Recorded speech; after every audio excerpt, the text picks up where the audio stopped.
जीवन का घटता बढ़ता ज्वार भाटा। नमस्कार दोस्तों, मैं हूं आपके साथ पूजा और बात हो रही है द 5 PM क्लब के ऑडियो बुक समरी के बारे में।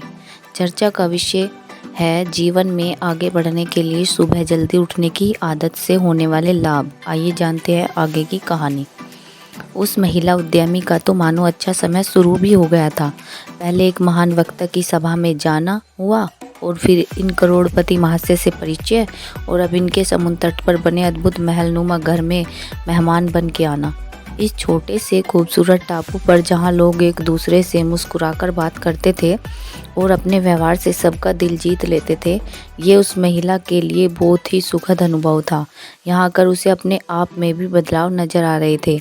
यहाँ वो मशीन जैसी कम और इंसान जैसी ज़्यादा होती जा रही थी।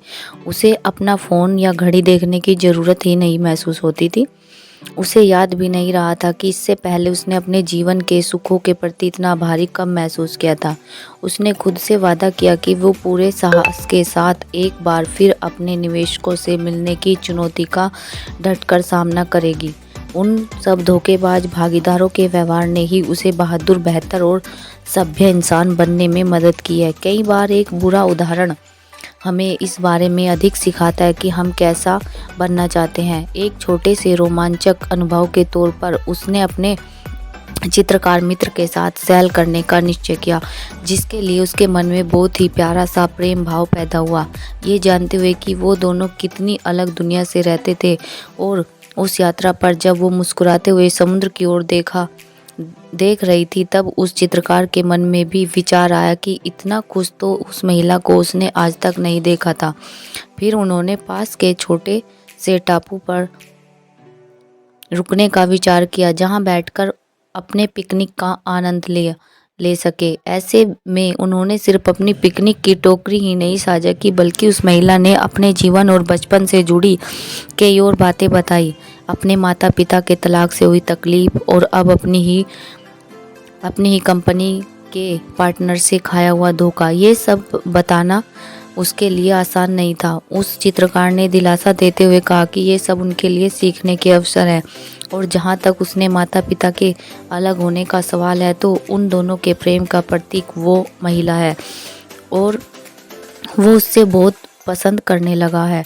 चंद ही दिनों में वो दोनों एक दूसरे की पसंद ही नहीं बल्कि एक दूसरे से प्यार करने लगे थे। उनके रोमांस के वो पल अचानक पास से आ रहे संगीत के जोर से बजने पर भंग हो गए थे। सामने देखा तो समुद्र में से मस्ती करते हुए रैली साहब तेज गाना बजाते हुए उनकी ओर चले आ रहे थे।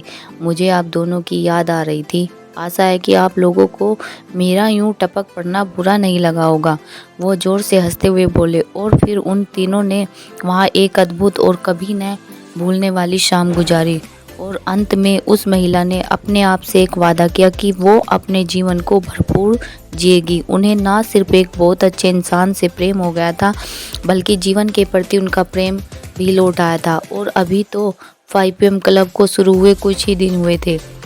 अगले दिन सुबह 5 बजे वो लोग फिर से एक बार अपनी तय जगह पर पहुंचे और इस बार उन्होंने वहां पर एक हेलीकॉप्टर को खड़ा पाया। उसमें से निकलने वाले सहायक ने उन्हें जल्दी से अंदर आने को कहा, क्योंकि मिस्टर रैली ने उनके लिए एक उपहार भेजा था। अंदर जाने पर उन्हें केवल हेलीकॉप्टर का चालक नजर आया, जिसने उनसे बिना कोई बातचीत किए झटपट अपना हेलीकॉप्टर उड़ाना शुरू किया। और गौर से देखने पर पता चला कि हेलीकॉप्टर मिस्टर रैली ही उड़ा रहे थे। वो हंसते हुए बोले, मैं आप दोनों को डराना नहीं चाहता था और मेरे पास इसे चलाने का वैध लाइसेंस है। उन्होंने बताया कि वो लोग कुछ दिनों के लिए मॉरिशस से बाहर जा रहे हैं, एक ऐसी जगह जो अपनी संस्कृति के कारण पूरी दुनिया में मशहूर है। ये सुनकर वो दोनों हैरान रह गए और उन पर सवालों की झड़ी लगा दी।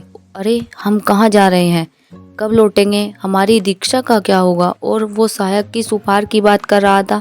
मिस्टर रैली बोले, अरे अरे शांत हो जाओ, ये यात्रा ही आप दोनों का तोहफा है और मैं आपको द 5 PM क्लब का अगला पार्ट पढ़ाने भारत के शहर आगरा ले जा रहा हूँ, जहाँ दुनिया का 7वां अजूबा ताजमहल है।